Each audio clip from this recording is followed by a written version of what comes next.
So it's going to be a wonderful evening full of great properties with awesome returns. So here we go. As a realtor and myself and a real estate advisor here in California, the number one question besides where should I invest is, should I buy a multifamily unit or a single family residence? So that's what we're here to determine. There are advantages to each. It's truly a preference and comfort level. So as you guys know, Marshall Riddick Real Estate has been around since 1979, and the years are going to continue. So I'm super excited to present Multi-Unit May. I'm going to flip forward a little bit about us. We are a real estate broker, like I shared. We help people, meaning that we help our clients and their friends and family buy not only investment properties, but help them sell their personal residences. So keep that in mind as well.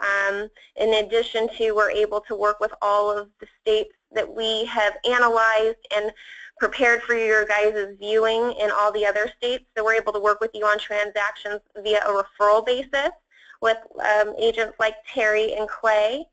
So on to private money lending.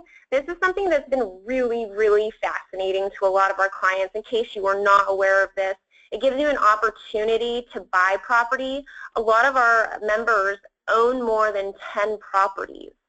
So what that means is you can't qualify for loans conventionally anymore. So that means that the rates are different. So we have a very competitive, actually preferential lending guideline.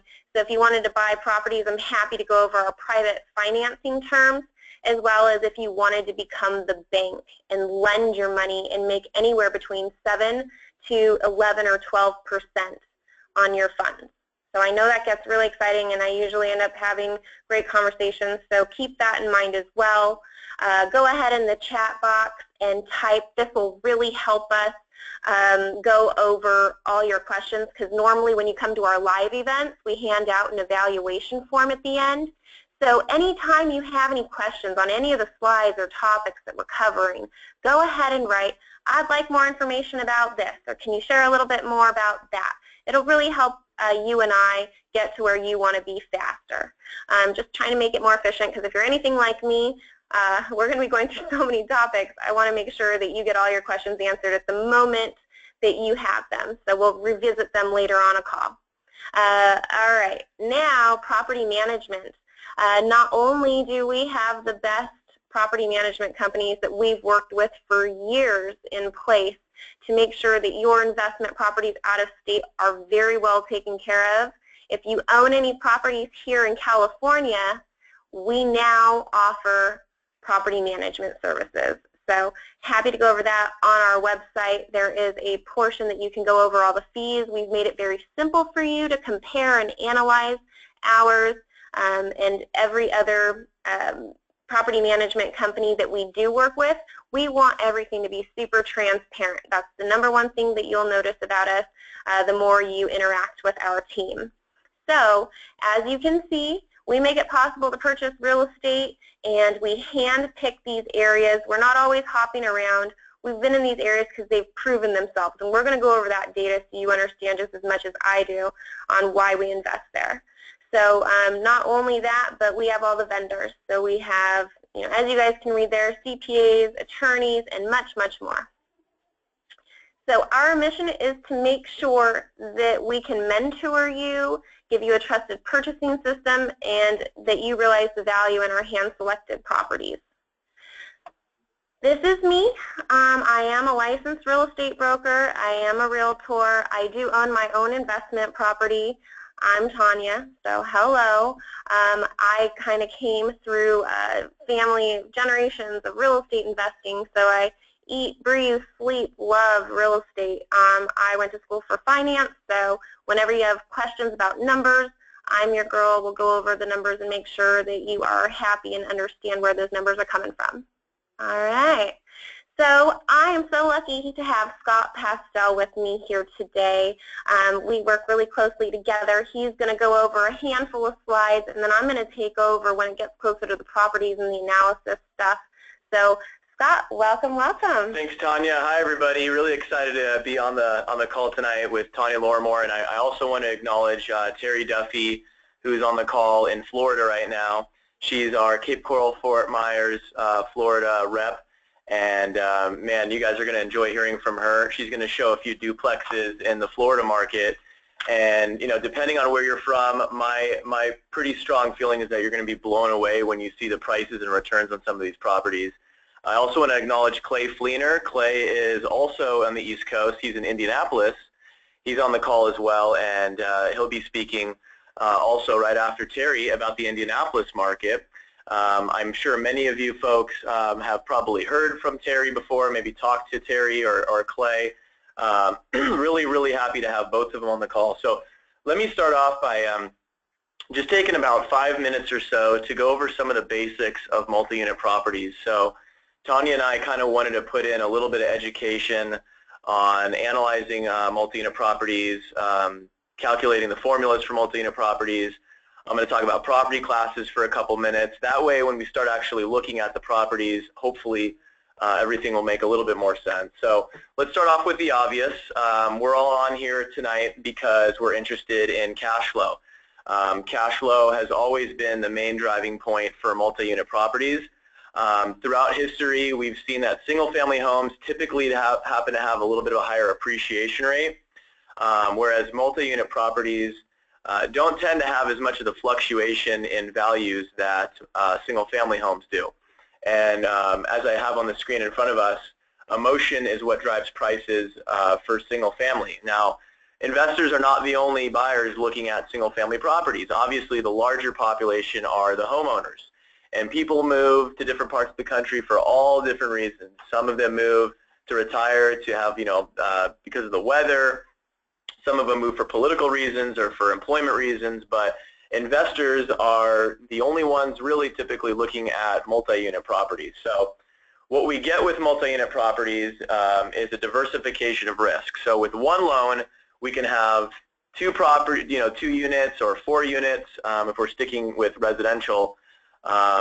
We can have many doors, and having 1 unit vacant or even 2 units vacant, we still have some income on that particular property.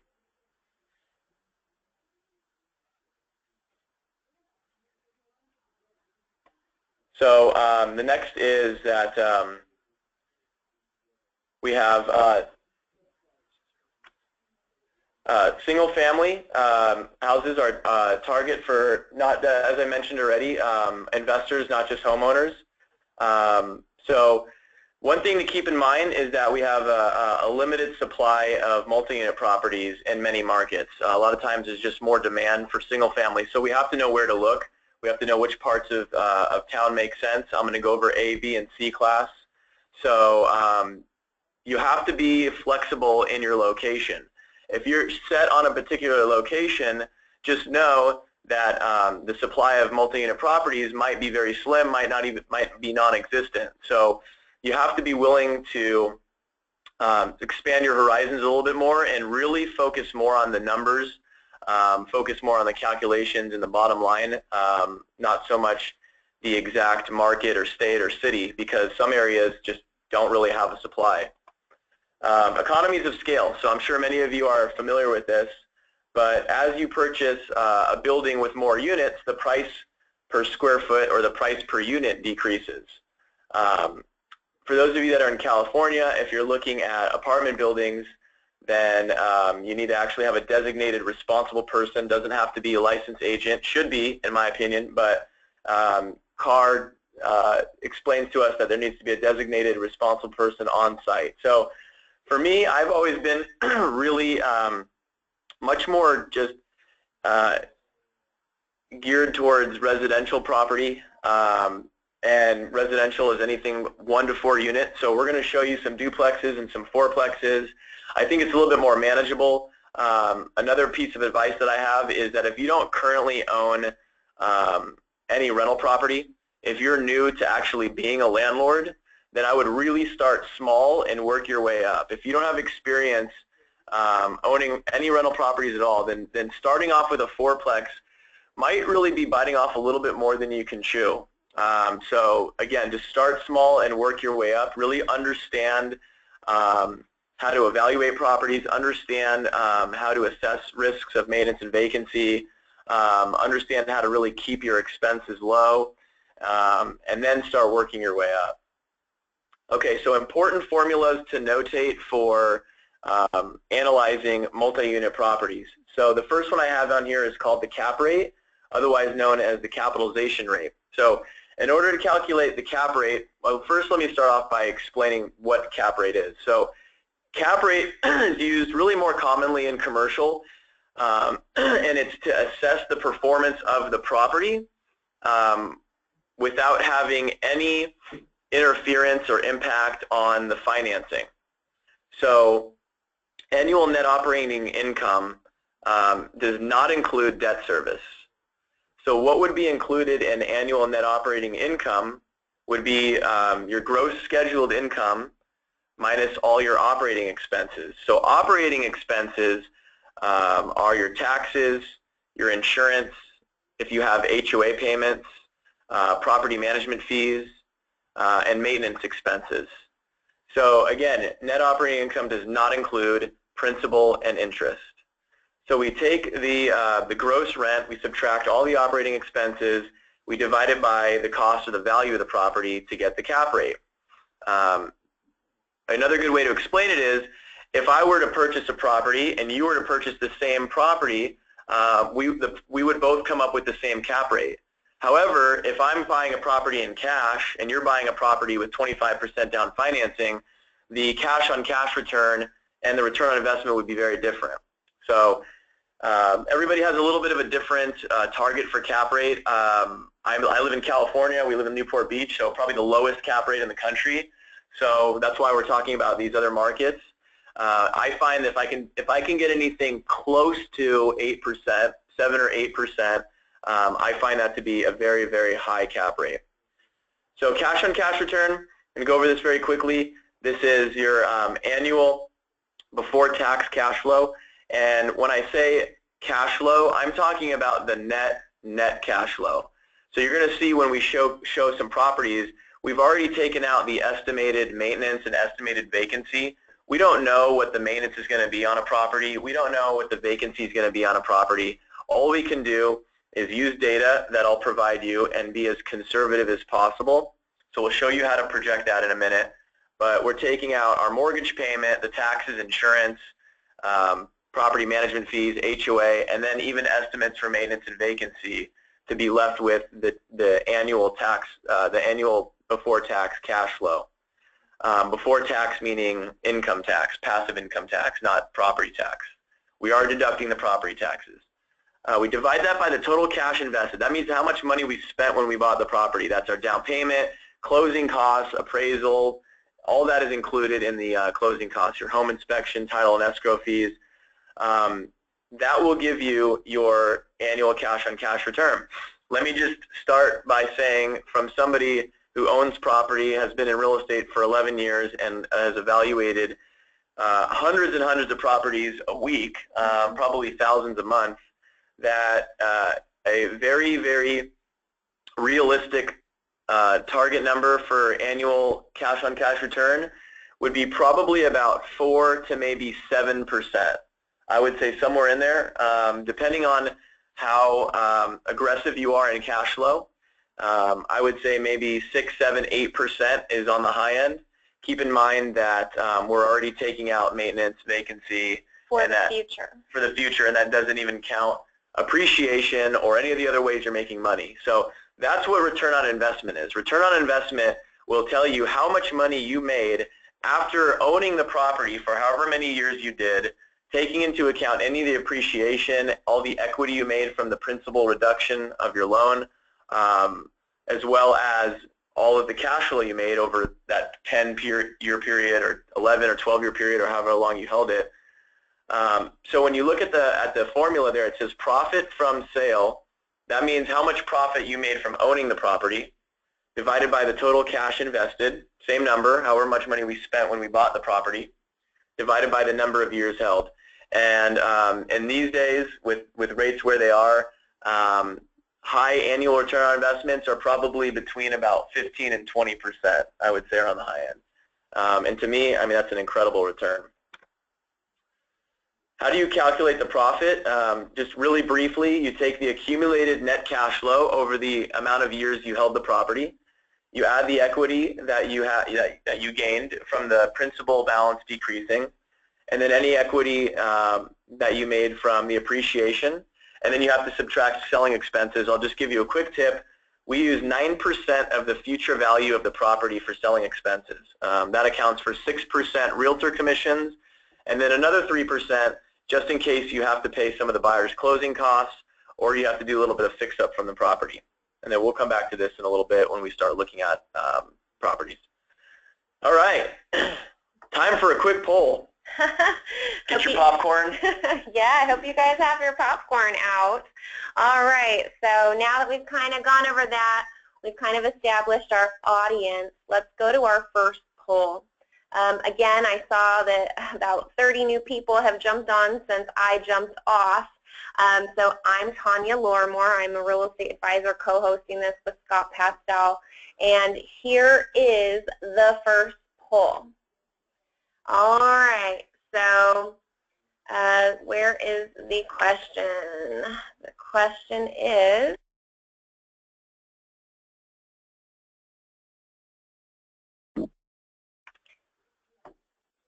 all right, so you guys go ahead. Which one of the following best describes you? So go ahead. I see a lot of you guys already jumped ahead. I don't need to read them off to you. Maybe I will, since I know a few of my clients have told me that they would be calling in from their cell phones. So A, I currently own one multi-unit investment property. B, I currently own more than one multi-unit investment property. C, I own rental property but no multi-units at this time. And the last one is, I do not currently own any investment properties, which means that you're new and you're getting started and educated, which is awesome. Okay, so I am going to go ahead and close the poll. Hurry up, click the button if you need it. All right, closing. I'm going to share these. These are all anonymous. I'm not going to call anybody's names out, so I'm going to hit share. And as you guys can see, 10%, can you guys see this? 10% say I currently own, 11% say that they own more than one, 40% of you on the call say that you own real estate but just no multifamily units, and the last is 40% of you guys said I don't currently own any. So very diverse. Okay, now we're moving on. We're going to have more polls. This is going to be fun. It's going to be interactive. Yeah. Get involved. Yes, it's always fun. Keeps you guys on your toes. All right, so now let me just talk for a couple more minutes before Tanya will start talking about some of the markets here, and then we'll introduce Terry in Florida and Clay in Indianapolis. So some of you have already read our Reddick rating ebook, and this would be a good refresher. Others of you, this might be just brand new information. So since we are a property manager and a real estate broker, our company has decades of experience. We went back about 5 years, looked at the performance of properties on all different markets in the country, and we really started looking for trends. And what we found was a pretty common trend in terms of property class. And so what you're looking at in front of you is an infographic that gives you a little bit of a better idea for the type of tenant you can expect when you own a luxury A, B, C, or D class property. Below that, it describes what actually impacts the property class of a particular property, what really doesn't impact it, and then at the bottom, there's like a nice little definition, A for appreciation, B for both, and C for cash flow. So to give a good idea of the types of tenants, what we typically find in luxury and A-class properties is a little bit of a higher quality tenant in terms of career. Usually these are career-oriented, white-collar professionals. Usually there's a higher likelihood that they may have owned property in the past. So with owning an A-class or luxury class property, we can't expect much cash flow because these are going to be higher priced properties. but what we can expect is a tenant who might have a little bit stronger job stability. And of course, this is all an art, not an exact science, never a guarantee, just kind of trends that we've analyzed over the years. With B-class properties, we're going to get a little mix of appreciation and cash flow. Typically either young adults or high school graduates, maybe mid-level managers.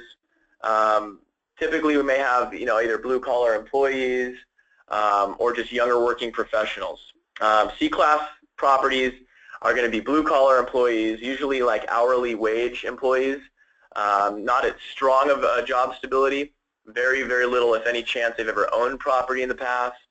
And then D-class, you're going to find like Section 8 tenants below the poverty line. So our philosophy is, as an investor, to stick with only A, B, and C. Luxury class is way too high, way above the median, never going to find any cash flow there. And D-class properties are way below the median, so much so that these are in higher crime areas, very lowest rated school districts. You're just going to have a higher chance of attracting trouble, basically. So the reason why we're talking about this is you can account for different percentages of maintenance and vacancy in different property classes. These, again, are just purely estimates. These are percentages of the monthly rent. So a really simple example, if the property rents for $1,000 a month, you can account for an $80 maintenance reserve and an $80 a month for vacancy. Now that's not how it's going to work out in a practical sense. You may have a year or two without any vacancy at all, and then you might have 2 months of vacancy. Now on the maintenance side, same example, you may have 8 months, 12 months, 18 months without any maintenance, and then you have to replace carpet and do a little touch-up paint, which could run a couple $1,000s. So keep in mind, even though you're accounting for these percentages, this is money that's actually coming to you. It's going directly to your pocket, and it's really just a long-term reserve for when you do have maintenance and vacancy. So 8%, what we're looking at the top 1 to 4 units for residential, below 5 and up for commercial property. We account for A-class properties 8% and 8%. Maintenance and vacancy for B-class, 10% of the monthly rent for maintenance, 10% of the monthly rent for vacancy. And then C-class, 13% of the monthly rent for maintenance, 13% of the monthly rent for vacancy. Again, pure estimates. And you're really only going to see this become realistic over a long period, like about a 10 to 15 year period. That's when this is going to start to become more exact.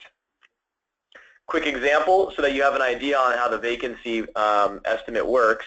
If you were to take any of these percentages and multiply it by 365, that would give you the number of days per year that you're allotting for vacancy. So 8% would be about a month, 10% would be about 36.5 days, 13% would be, I think that's 46 days, 42 or 46 days. So now you have a better idea for how many days per year you're deducting for vacancy.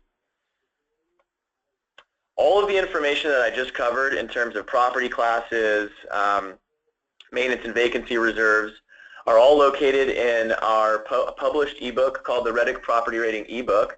38 pages of pure content helping investors figure out how to analyze property classes, the difference between property classes. And then if you can see in that open page right there, there's a little map on the left-hand side that has all these little green houses. In the ebook is actually a link that will take you to the National Association of Realtors website, where you can get the median home price of any median home price in any market, any major metropolitan market in the country. So very important to start with the median home price.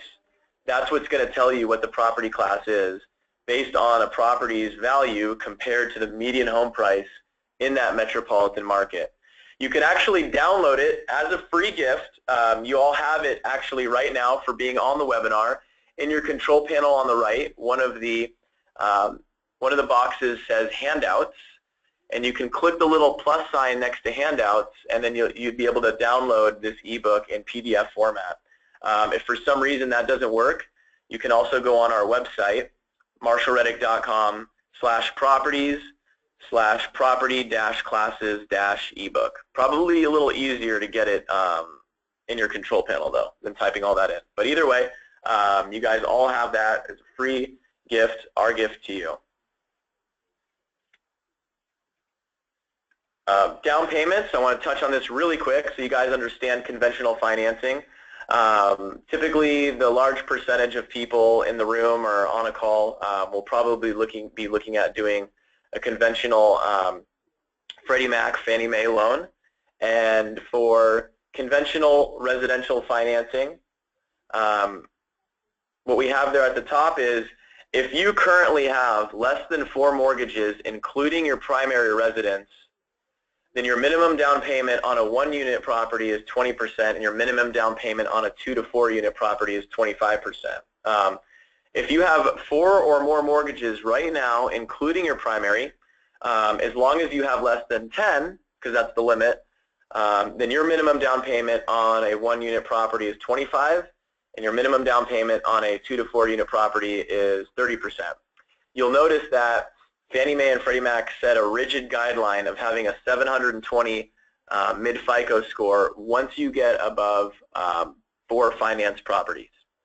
As far as credit scores, if you have less than that, you really want to be at least 680 mid-FICO score. Our lenders at AmeriFirst and other preferred lenders we work with can probably go as low as 660, but you're just going to be a lot better off having at least a 680 mid-FICO score. All right, now the fun part. We're going to start taking a look at a few different markets, so I'm going to hand it back over to Tanya. All right, thank you, Scott. All right, you guys, keep those questions flowing. I'm going to be answering them as we go. Hey there, thank you so much for saying hi.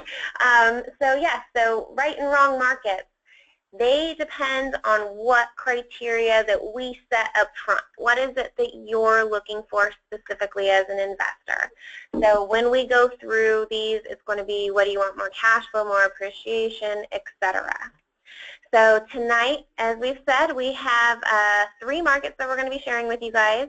We have the Phoenix, Arizona market. We have Cape Coral, Fort Myers, Indianapolis. So I'm very excited to get there, and we choose these markets based on the latest research and data. And I am happy as a real estate advisor here to share all the data. We've put together pamphlets and books and so many fun charts for you guys to look at. So in the question box, go ahead and say, yes, I would like to see market data on, and then say Phoenix, Cape Coral, or Indianapolis. Go ahead and do that, and I will personally make sure to send that to you guys as a follow-up, okay? And I see, hey Tika, thanks. So she said all 3. All right, I will do that. You guys are going to keep me busy. I see them all trickling in as requests. So these are all wonderful markets, and I have been with Marshall Reddick for over 3 years now, and I stick to my favorite markets. I have a couple more that are my favorites, but these are in the top that offer multifamily units. Not all markets that we're in do we promote multifamily units, so I just want to be very clear about that. Okay. So why these markets? You're going to understand upon reviewing the presentations that we have Terry Duffy from Florida and Clay Thielener on the line to review their data. So you're going to get to hear it verbally and get a personality touch from each of them. So first we're going to, we're obviously going to be covering what jobs are there. One major thing, if you guys live here in California, you'll notice that California is not a very landlord-friendly state. People will squat. Even if they're guilty, they can stay. In all the states that we're in, it's usually less than a 30-day turnaround time to get a tenant evicted that's not paying. So I find that very appealing as an owner myself. Low cost of living, rents are higher than the purchase price, low vacancy rates are super important, strong education, reliable property management. I can't share enough how important reliable property management is, and that's why we continue to promote these property managers that we work with. So who's ready for another poll? I know I am. I love these. They're so wonderful. They help us get to know what our audience is. So which of the following best describes you. So here we go. I am already pre-approved to get a loan. I want to invest this year, but I'm not pre-approved. And then the last one is, I'm just here to learn. And that's okay. It's okay to get comfortable. I think that that's important to learn before you go diving. But we do work with a team that's licensed to lend in the majority of the states we're in. Actually, every single one of these 3 states, we work with a team for over a decade, AmeriFirst. And I'd be happy to connect you just so you can learn your borrowing power. Because you guys are members with us, the advantages during a loan process, be sure to remind us of this because we want to make sure, and your lender, and keep me CC'd on things if we ever do move forward together, that you guys will be able to have a $450 credit towards an appraisal. And that's significant. I want you guys to have that $450 in your pocket. So anyhow, done with that. On to closing out this poll. Looks like I'm going to share that 13% are already pre-approved, 42% are interested in going to when they are ready and know where they're going to invest, and 45% are just here to learn and will become a part of that 42%. All right, I'm going to hide these numbers now, and we're moving on. So, Phoenix, Arizona. Right over the state line. We like Phoenix. I helped a lot of my clients buy there in 3 years ago, and they made significant leaps and bounds of appreciation on their properties. Very happy clients. Actually, we brought this market back by demand.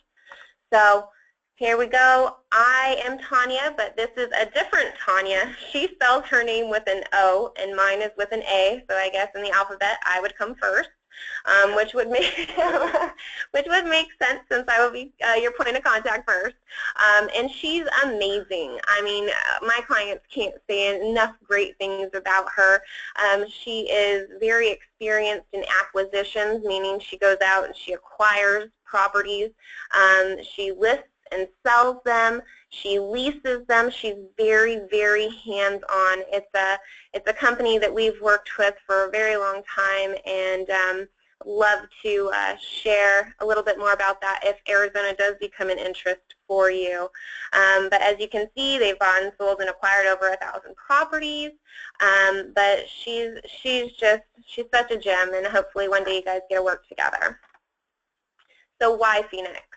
It's one of the fastest growing cities in the United States, as you can see, top 10, second largest population increase in the country. As you can imagine, people are getting over there because it's less expensive to live. People are retiring there. Projected job growth through 2019 is a little over 3%. The unemployment rate is amazing. It's only at a 5% unemployment rate. And the Phoenix values are continuing to grow. That's one thing about them, similar to Florida, continuing to grow. Had a lot of room to rebound after the recession. So we are looking good. Reasons why people move there. So as you can see, it's nice, it's warm, it's close to California, close to the kids. If they want to retire, we're in, a lot of companies are there, such as Intel, Amex, Banner Health, Motorola, Microchip, a lot. And in the data packs that I'll send to you, if you specifically ask me to send you the data packs, I will have the full-blown list of the major corporations that are there. So I'm not going to read to you guys because it's not a bedtime story, but I am sure you guys can check out what's available and why people move there. I'll go into more detail together later. But as you can see, here is the growth, substantial growth. We pulled this from National Association of Realtors, so here is the data that you'll be able to find once you read and download that Property Reddit guidebook. So here you can see from 1991 it was 85,000, 2000 year 2000 it was 134, And then up right here before the crash in 2008, it was up to 191, and then of course it fell. So in 2009, like we saw across the United States, it went down to 137. So then it, as you can see, continued to grow very steadily. What I always like to do, because I now am really big into analysis, is checking out this chart. I'm a very visual person. So as you can see, it goes up, it declines, and we're still going up. So you can see that this steady streamline is still getting up. We're like almost halfway there from where it was when it started growing in 2003. So we do have room to grow here, and as you can see from the projections of people relocating there, there's going to be more demand. So if you check out right here below the property classes, the single-family home differs from the per unit. This is really important for you guys to understand, since we are focusing on multifamily units today, is if it were a fourplex versus a duplex, to find out your class, you'll want to multiply, say if it were a C-class home, if you were to find a property of a fourplex and it was $400,000, then that would then be right here in this range. So you would multiply it per unit. So if it's a duplex, the property would be $216,000. If it was a fourplex, you get it, it would be 430, what is it, 436? Yeah, 432. So that's off the top of my head. So you see where we're going here. And again, here's a great way to go. You can also download from the handouts the ebook. So continuing on, I think we're going to get close to introducing Terry after I go over these lovely numbers. I'm going to hide this so I can fully see the numbers with you guys. So here is a lovely fourplex. I really like this. This is actually my pick of the week last week. So here we are. Now it's in front of us to view. So I'm going to assume that the majority of you guys on this line, as we saw, only what was it, 11% owned. So if you own more than 4, it will be 30% as the down payment. So right here up at the upper top, you see 30%. That's mandatory. If you own less than 4 loans, you can put down 25%. So that would alter the entire calculation. So when you go on our website, you'll be able to play with these numbers. These are adjustable on our website to make it more personalized for you. As you can see, Tanya Nord had decided that it would be very minimal make-ready, which is the initial repair cost. So she's estimating about $1,000. Closing costs, as Scott had shared when he went over estimated closing costs, this $10,339 is including your home inspection, your appraisal, the fees, everything that would come along, and you'll start to have a trend that you notice with us is that we overestimate, just so that you don't come back and you're upset later.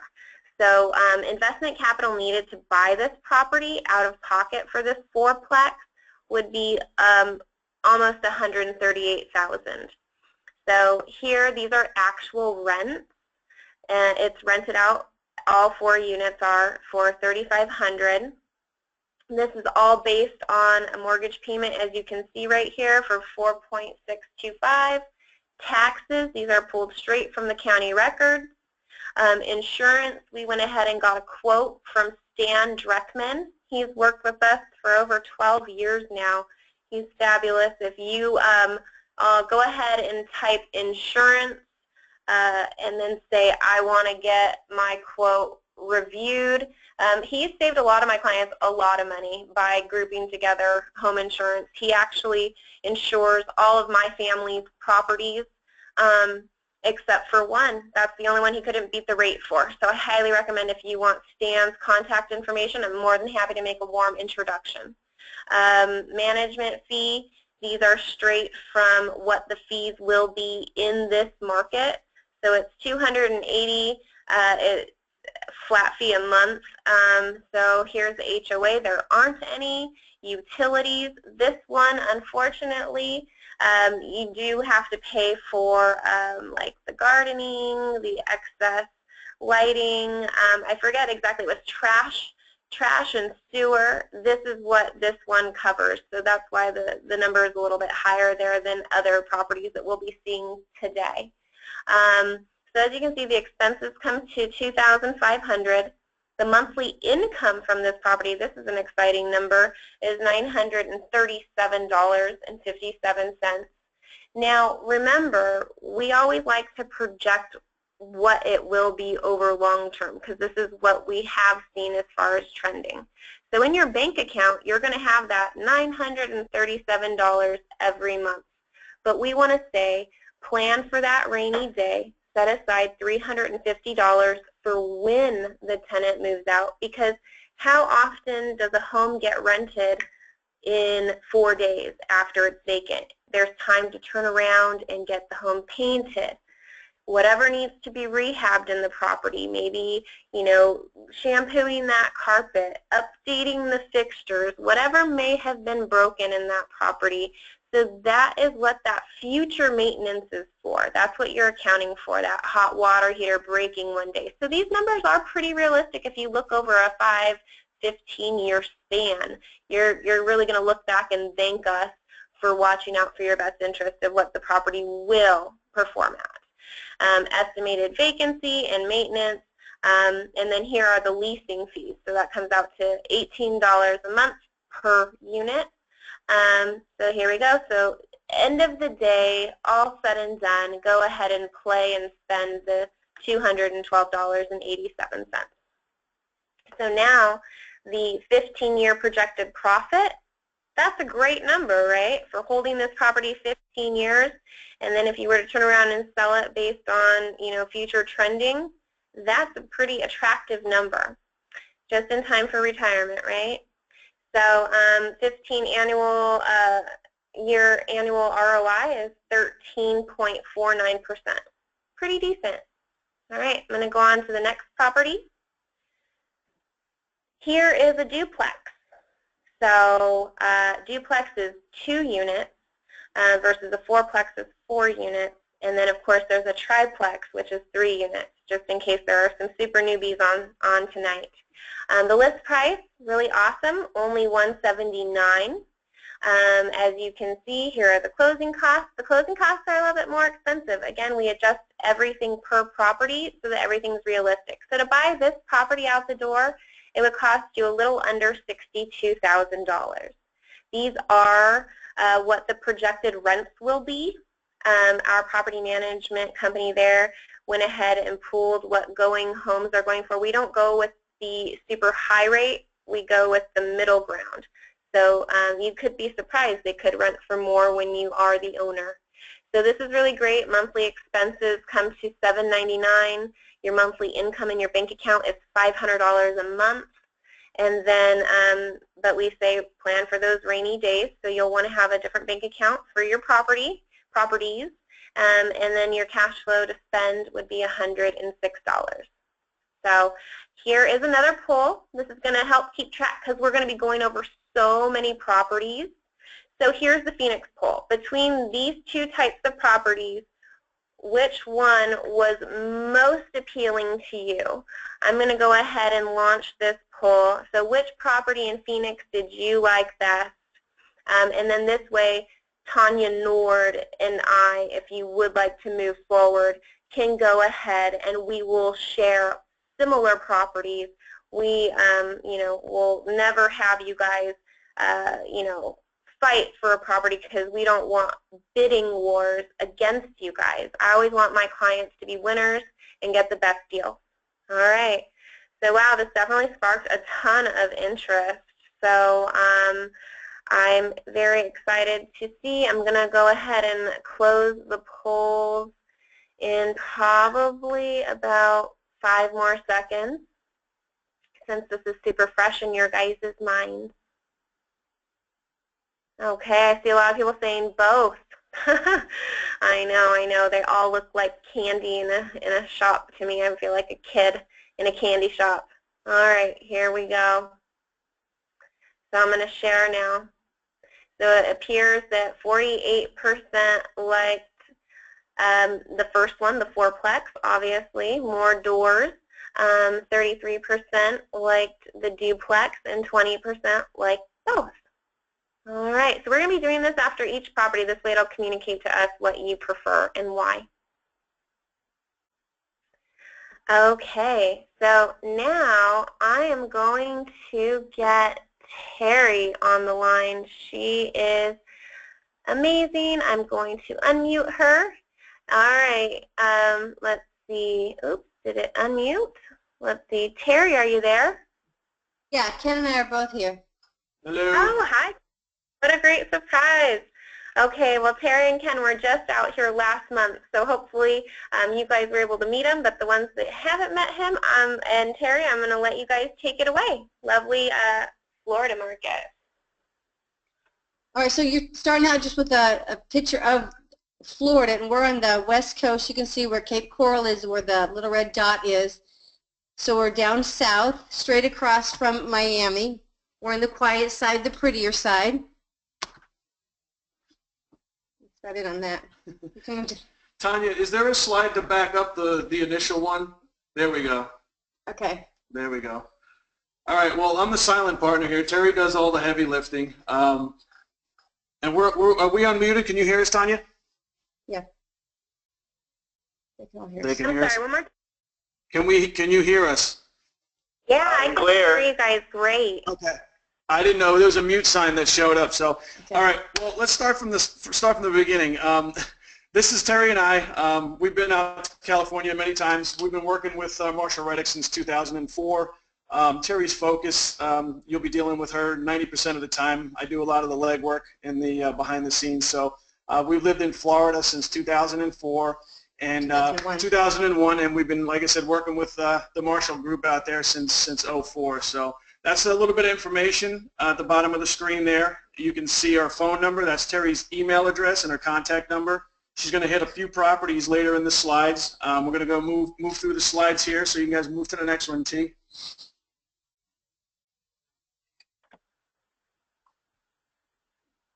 All right, so what you're looking at, this is our markets that we mainly deal in. You'll see a yellow shaded chunk of area there in the district. That's Cape Coral.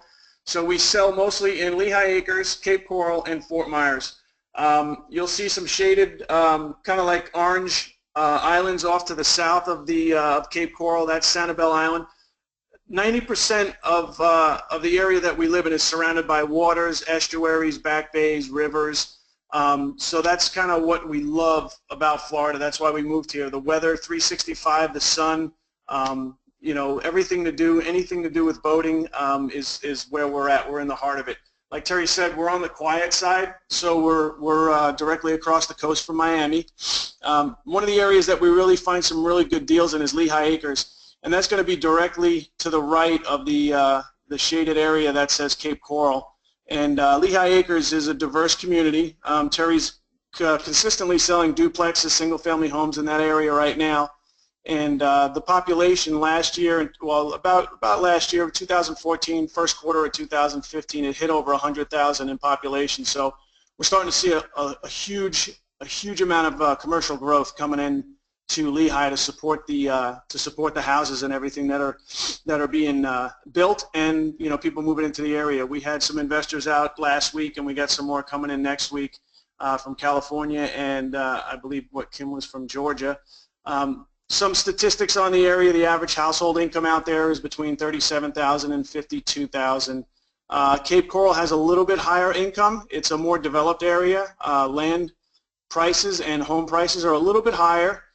Cape Coral is a little bit more developed infrastructure-wise, in comparison to Lehigh Acres. So there are a lot of good deals over in Cape Coral. However, the price point's a little higher. Cape Coral, if you guys are not familiar with it, you could just go into your browser, put in Cape Coral, Florida. It's a very diverse community. It's got over 400 miles of canals that run throughout the city of Cape Coral. It's one of the largest cities in the state of Florida.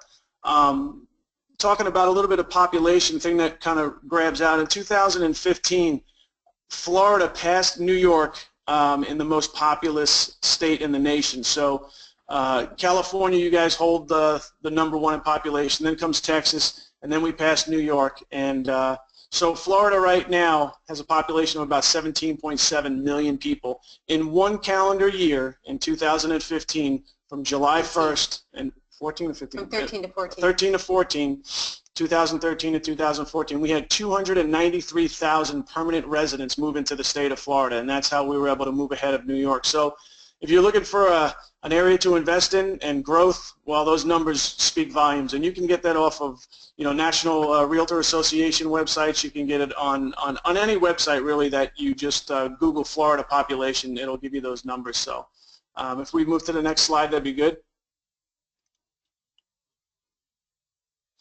So Lee County, Florida real estate market, what we're currently looking at right now, the median sales price has gone up from last February, 11.8%.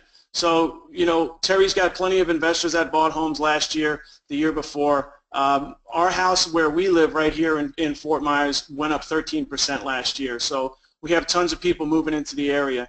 So a typical house, we're looking at 194 in February 2015. Current house right now, that current specific house would be at 216, 810 this February. So you're looking at some good value increase, and plus properties now, the ones that Terry are finding, are also cash flowing with the right financing and the right numbers being put together. So we have a 4.4 month supply of houses that's consistently going down. And what that means is as our inventory runs out, the builders are going to start popping up new houses, and we're already starting to see model centers go up in Lehigh Acres and in Cape Coral and Fort Myers. Naples is a little bit south of this area, and Naples is just exploding. In my district alone where I work down there, there's about 5 or 6 22-story condos that are going up. And the condos, they're selling for $3.2 million and up, and they're usually range from 3,500 square foot to 4,000 square feet. So you can just imagine the amount of money, and people are moving down here, retirees, so you get a lot of discretionary spending, which supports the economy, which supports jobs, which means people have to have housing, and that's where the rental comes in with the investors buying down here.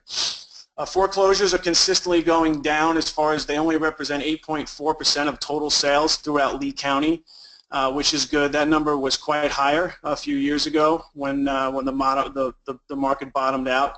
And the average single-family listing last year used to be around 45 to 50 days. It's now 30 days on the market. So our market's performing real well, which we saw a decrease in the days on market, 11.8%. compared to November of last year. So sale prices have appreciated 72.2% over the last 5 years just in Lehigh Acres.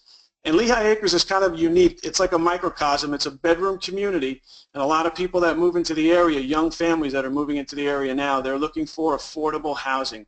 So that's where they're going into Lehigh. So investors that bought 2-3 years ago, they're seeing just incredible returns on their money, plus obviously with the proper financing, most of the properties that we're putting out to the Marshall Reddick investors are cash flowing, so performing real well, and we like that. A lot of the information that we get, they're just not numbers that we're pulling out of the air. They come from all the local realtors, the MLS, and the Lee County websites. So if you guys want a good website to go to, we have an economic packet that the Reddick people can send to you, but if you got a pen handy, just go into it's newspress-leecounty.com, and that'll take you to the local newspaper down here in Fort Myers, Cape Coral, Lehigh Acres, and you can see what's going on in the real estate market down there. So next slide. So charts, I'm not a real big guy on charts, but what we like to look at here, Tanya likes charts. We just like to see performance in numbers. But what it really shows here on the top is the Fort Myers metropolitan, the MSA areas is what we like to refer to. So you can just look at the blue line, how it trends. So as you follow the blue line from 1991 from right to left, she kind of peaks around 2003. That's when we saw the height of the market. And then she ran real fast and furious for about 2 years to about 2006. And then obviously that's when the market crashed down here in our local market. And then around 2008 to 2009, things just kind of started muddling along the bottom until 2010. And from then on, it's just gone up and appreciated at a very nice gradual rate. As you can see, there's still plenty of room for appreciation, and we're seeing that. And I think a lot of it truly is being driven by the amount of people that are moving into Southwest Florida. Millions and millions of baby boomers are retiring to this area. We have no state income tax. Florida is a very, very landlord-friendly state, and we like that. If there's ever an eviction process, My Realty Story and Travis, the group that we deal with, typically they can have a tenant out of a house in 3 weeks. So it's another good reason to look at the market and give it some looks. So next slide. All right, this is just another chart that we have in our PowerPoint when we come out to California, and this was put out in May of 2015. Obviously, you guys in California, you got the top 3 spots, but if you look at the chart, it basically just says from 2011, January 2011, property purchase values in our area were like around 58,000. So that's when the market really was running along the bottom. There was some good deals. The current value of that same property today is about 110,000. So you can look at that's an 88.1% increase in value, and it's just another indicator of what our market's doing down here. A small glimpse into what's going on statistically based, and that's another good website, Trulia, you can go look at, and Realtor.com is another really good website. You can get some info on our local market. Next slide.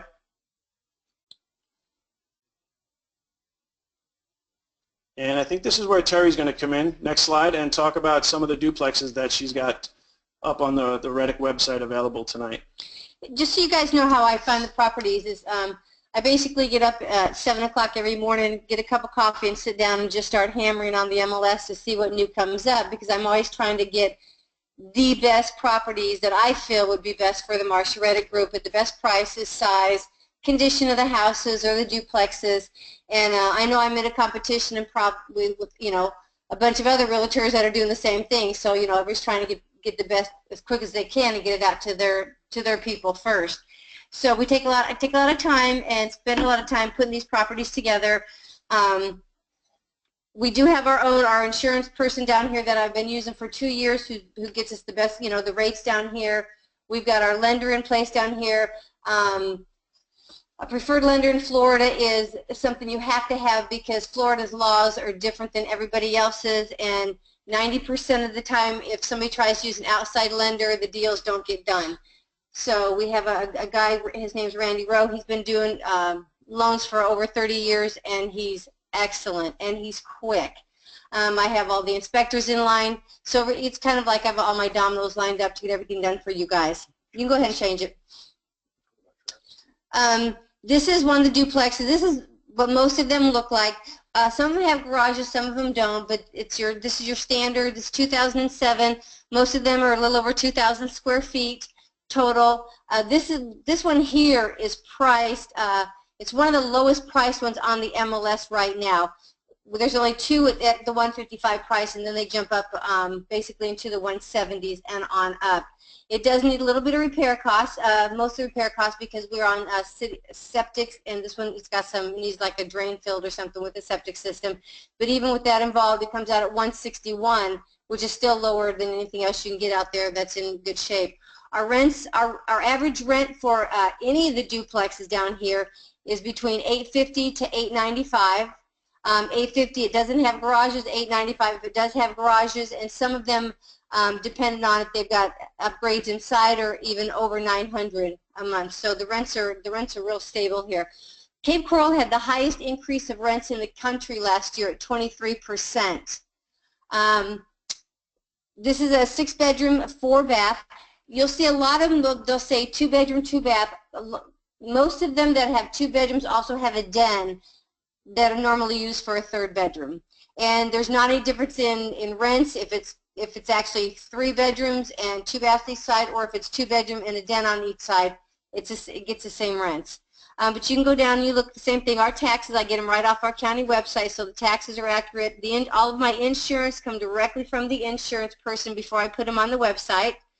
Our management fee is 8%. We deal with My Realty Story. These guys are fabulous. Travis has a great group put into place. They do multiple inspections per year on the property. They offer extra stuff if you want, lawn care or anything like that, then they'll do that for extra also. We stay away from any HOA fees because they hurt our bottom line. So you can look down at the total monthly expenses. Monthly income on this is $879, which is great. And then, Tanya already went through the maintenance and the vacancy. Our vacancy rate is extremely low here. Travis's company, they actually have over 120 already pre-qualified people waiting for rental properties to come available. And then you can also, you can look at this one in cash flow, at 364. So just it's, our cash flow is always real good in Lehigh. You can go to the next one. This is another one. This one just came available today, and you'll see this one is priced higher, the 174.9. That's about where most of them are right now. They're actually, most of them are anywhere from like 170 up to over 200,000 right now because our market's moving so quickly. This is a 4-bedroom, 4-bath, but it does have a den on each side. So you'll notice the rent is the same as the other one that was actually a 3-bedroom. It's around the same size, a little over 2,200 square feet. And you can just go down the numbers, the same thing. The taxes, the insurance, the fees go down, and this one, the cash flow, about $279. This is real pretty. It doesn't have garages, but it's got the paved driveways. This one's also in Lehigh. Lehigh taxes, they normally run between 1.2 to 1.5%. When we get into Cape Coral runs about 1.8%. But a lot of properties, if you Google map Lehigh Acres, most people come back and they'll be like, oh my gosh, Terry, it doesn't look like anything's out there. It's so rural. It is rural because it's such a huge piece of land, and it's got so much growth still to come. And Kenny had mentioned, Cape Coral is further along in development. Lehigh Acres is probably 10 to 15 years behind Cape Coral, but it just means it has more growth that's coming there, and there's more of the commercial properties going in right now, more building going up right now, and it is the most affordable place to live in our area. So we have a lot of first-time home buyers, we have a lot of young people, a lot of young families that can afford there, and we have people that retire there because their pensions go further. But it is a lot of blue-collar workers, but it's a very high demand. All right, you can go to the next one. This third one is in Cape Coral. Excuse me. Cape Coral duplexes and properties, they run higher in price. You see this one is just under $250, but they also get higher rents. If you look at these rents, $23.90 where the other ones were, I think, $17.90. Anything in Cape Coral normally rents around $200 a month more than Lehigh Acres does, just because of the area. It's more developed. It's got, it's surrounded by water. Most people, you get canals in the backyard. And this is also going to cash flow over $300 a month also. So this is nice. And it really depends on where you want to be. The houses are going to a little bit different. The houses in Cape Coral compared to Lehigh, you can basically get the exact same house, same square footage, and it's going to be about, $20,000, $30,000 less in Lehigh than it is going to be in Cape Coral. Cape Coral normally will have a higher appreciation rate in the long run than Lehigh Acres will, though. So we just put those three on just to kind of give you an idea and a comparison. They're both great areas for investors. It just depends on, your comfort level and what area you like better.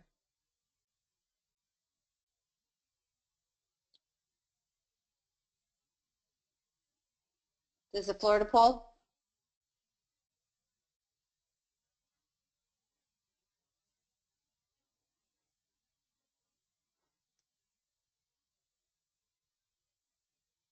Okay, so I don't know if Tanya is not muted there. What property in Florida do you like the best? She's got A, the High Tower, B, the Meadow Road, C, the Cape Coral duplex, or D, all of the above. And they are in the order that they were presented for your ease of remembering.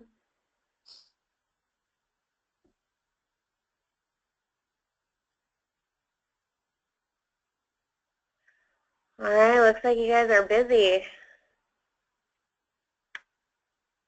Okay, I'm going to close it out in the next 3 seconds and then share the results.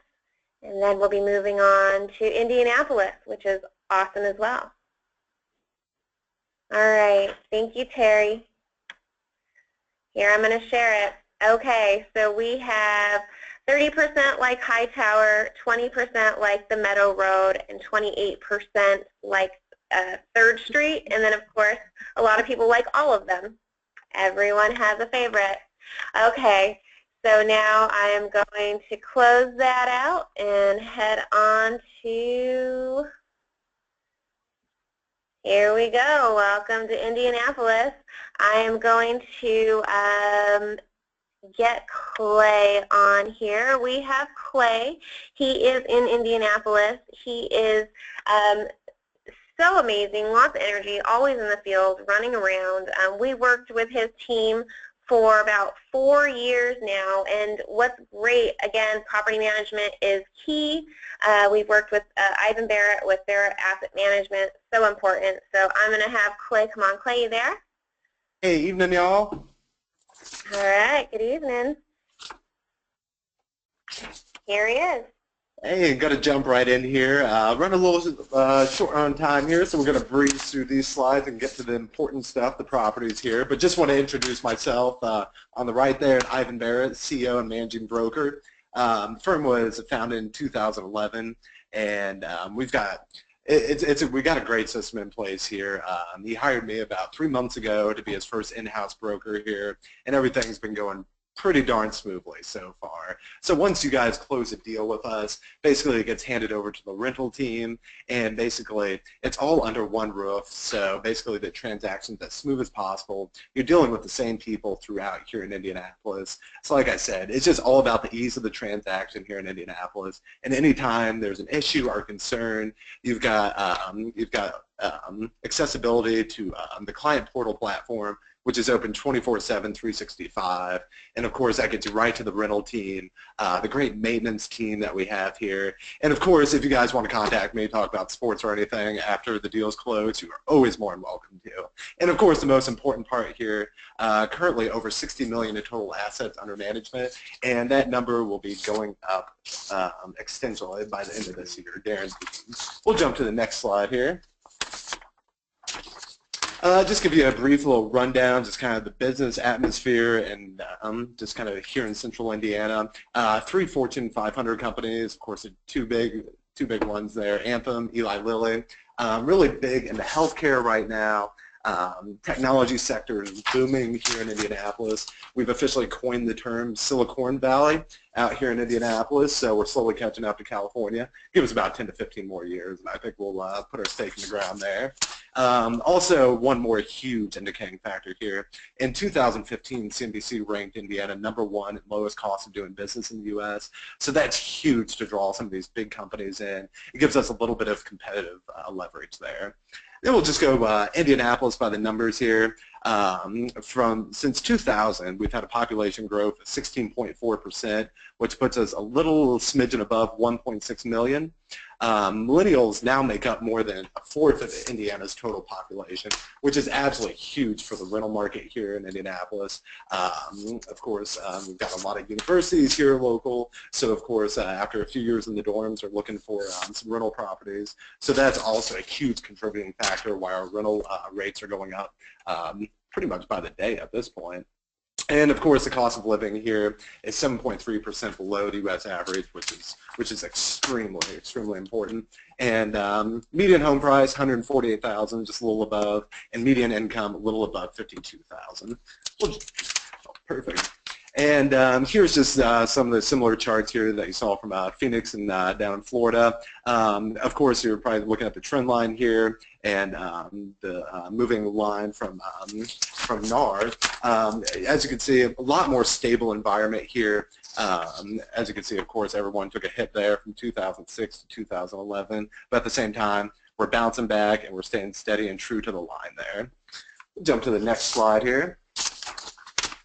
And as previously mentioned, the rental rates, they're just kind of skyrocketing at this point. From about 2012, a little over $1,000, and we're slowly creeping our way to average of about $1,200 per rental here. That goes for duplexes, single-family homes, you name it. That's just the moving average there.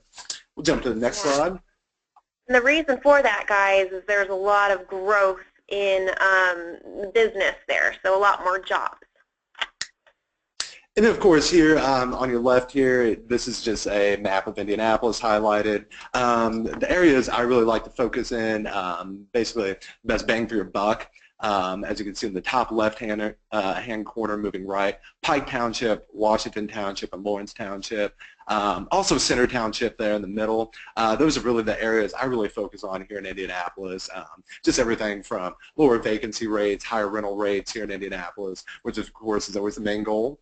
And then to your right over here, this is just a little bit more zoomed out map of central Indiana, starting on the upper left-hand corner. Absolutely phenomenal county, Boone County, especially in Zionsville. Sometimes Lebanon, sometimes you can find a good deal up there. Moving right into Hamilton County. This is pretty much our bread and butter right now. Highest rated school districts here in central Indiana. So that's a huge focal spot that we've seen a lot of investors are drawn to. So of course you look at Carmel, Noblesville, Westfield up there. That's where the people want to be, especially when you're starting a family up there and looking to rent a home. Best school districts in central Indiana. And then of course Madison County and Hancock County on your right hand there. We'll keep on moving through here.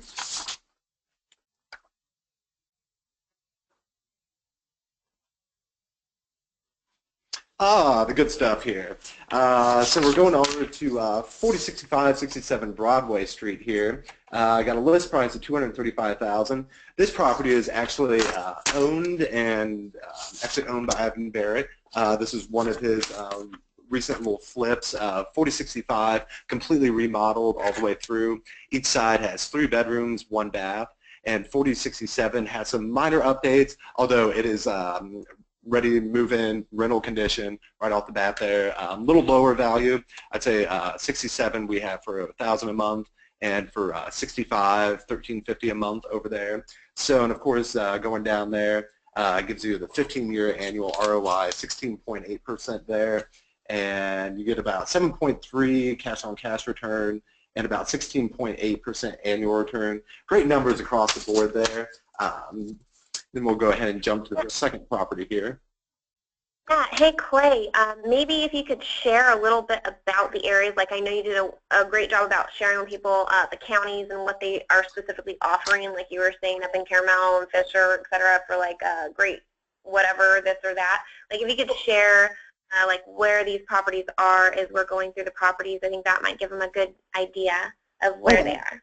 Absolutely, yeah. This one's located here in Center Township, about 10 minutes driving north of Indianapolis, and about 5 minutes driving from Bar District, Entertainment District out here. So it's and probably about roughly 10 to 15 minute drive to all the major universities here in Indianapolis. So it's an extremely accessible location here in the heart of Indianapolis. Basically, you jump on Meridian Street up north, that gets you up to Carmel in about 15 minutes. Like I said, about 10 minutes to downtown. And we really don't have rush hours here. So it's always about 10, 15 minutes if you catch the red lights on the way down. So great centralized location for this property. Awesome. Great, thank you. And one thing I'd like to mention, all these property profiles that we have, there are several pictures to each of these properties when you visit our website and look at these addresses. And then going on here, 4334-36 Crittenden. This is also located in Center Township here.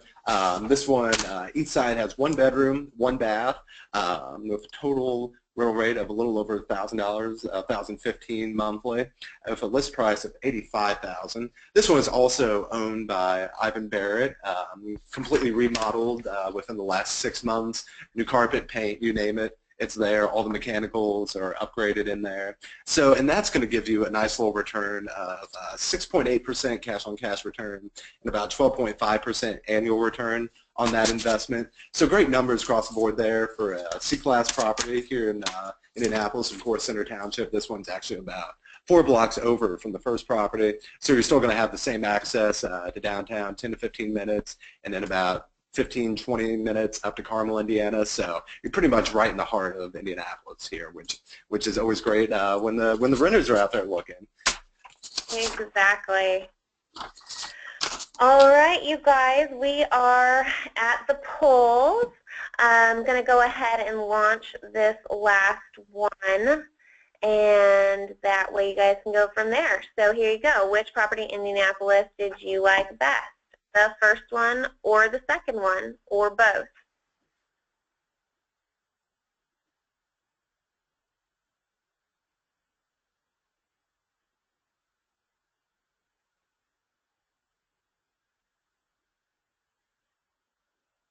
So those cash flow numbers looked really good.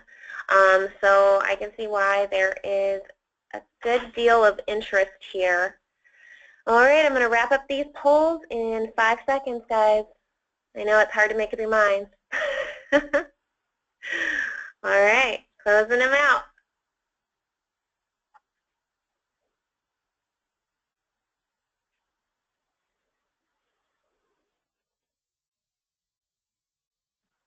Okay, I guess I have to hit share, don't I?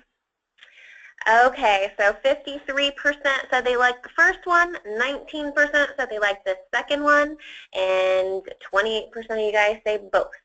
So I agree with all of you. Let's see. So now, here we go. Here I am again. I can never wear this suit because, yes, they popped in during one of my face-to-face consultations. But if you would like to go into more detail about anything, I know that about 40% of you guys said that you were brand new to learning. Go ahead, tell me what day you would like to talk, what time is good for you. Just go ahead in the chat box and write that, because you guys are super busy individuals, and there's only one of me, so I would love to spend time with you and go forward. If you guys are ready to move forward, and you know, like in the very beginning you said you're interested, you're already pre-approved, let me know what day and time that I can set up a call with you to make that happen. I will connect you directly to our vendors that you need to get going forward, and again to our regional reps in these markets. So that's pretty much it. Here I am. Here's my phone number. Go ahead and, you know, write in the chat box what day and time, but also grab a piece of paper and a pen, because I know you guys have been writing everything down, all the highlights of the markets you felt were most important. This is my direct line. You won't have to deal with the front desk, all that fun stuff. Just leave me a voicemail. Again, I am on the phone, so I will call you back immediately as soon as I get off. Or I'll just go ahead and get with you on the time that you shared today on the chat box. So it was so wonderful having you all on tonight. I hope you learned everything that you wanted to learn. I'm going to unmute Terry and Ken if they're still on here. That way we can all say goodbye. Clay is still unmuted. So thanks so much, you guys. Have a great evening. Ken, Terry, Clay, go ahead and say goodnight if you're still here. Thanks, everyone. Night. Thanks for being on. Thanks for giving us your time, everybody. All right. Have a good night. Bye.